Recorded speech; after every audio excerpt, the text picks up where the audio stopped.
అంటే మీ మీ ఊర్లో ఉందా టిట్కో హౌసెస్ నియోజకవర్గంలో? Be brief sir.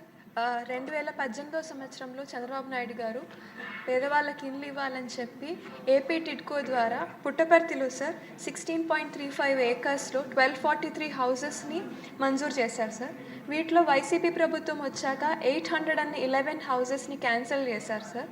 మిగతా 432 హౌసెస్ కట్టిస్తామని చెప్పారు, కానీ వైసీపీ ప్రభుత్వం దాన్ని పట్టించుకోలేదు సార్. ఇందులో కేటగిరీ 1 హౌసెస్ 80% మాత్రమే పూర్తయ్యాయి సార్.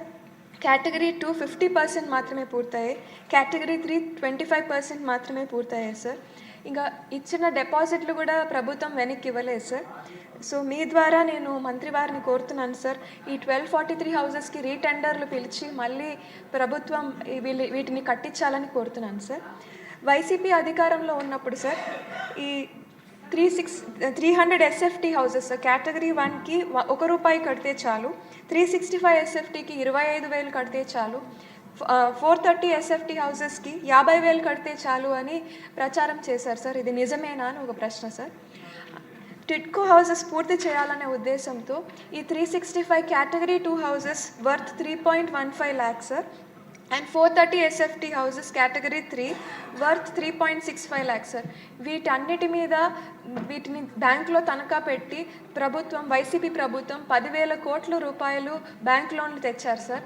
ఆ 2 years మారిటోరియం గడువు కూడా పూర్తయింది సార్, కానీ వాళ్ళు వెనక్కి కట్టలేదు. ఈ హౌసెస్ కూడా అంతా అసంపూర్ణంగా ఉండిపోయాయి సార్. దీంతో ఈ 6,000 కుటుంబాలు ఎన్పిఏ నాన్ పర్ఫార్మెన్స్ అకౌంట్ కింద పడిపోయారు సార్. ఇప్పుడు బ్యాంకులోంచి ఈ కుటుంబాలకి లోన్లు కూడా ఏవి అందట్లేదు సార్. ప్రభుత్వం వీరిని ఆదుకునేకి ఏమైనా చర్యలు తీసుకుంటుందా అనేది ఒక ప్రశ్న సార్. Thank you.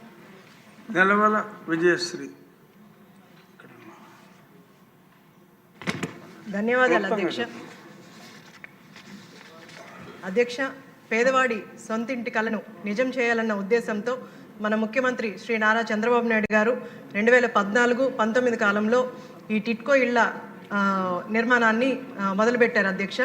మా సూలూరుపేట నియోజకవర్గంలో నాయుడుపేట మున్సిపాలిటీ అలాగే సూలూరుపేట మున్సిపాలిటీలో మొత్తం కలిపి 4,420 టిట్కో ఇళ్లను నిర్మించారు అధ్యక్ష.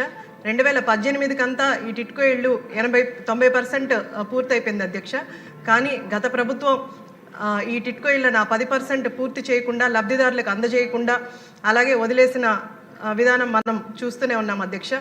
కానీ ఇప్పుడు మన కూటమి ప్రభుత్వం అధికారంలోకి వచ్చింది అధ్యక్ష.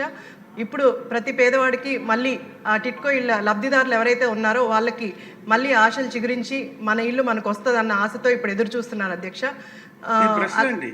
మంత్రి గారిని నేను కోరుకునేది ఏంటంటే, లబ్ధిదారులకి ఎవరికైతే శాంక్షన్ అయి ఉన్నాయో 2014 నుంచి 19 వరకు ఆ ఇళ్ళు వాళ్ళకే శాంక్షన్ చేస్తున్నారా లేదా లబ్ధిదారులను ఏమన్నా మారుస్తున్నారా, అలాగే ఆ ఇళ్లను ఎప్పటిలోగా పూర్తి చేసి అలాగే అక్కడ ఇన్ఫ్రాస్ట్రక్చర్ కూడా ఎప్పటిలో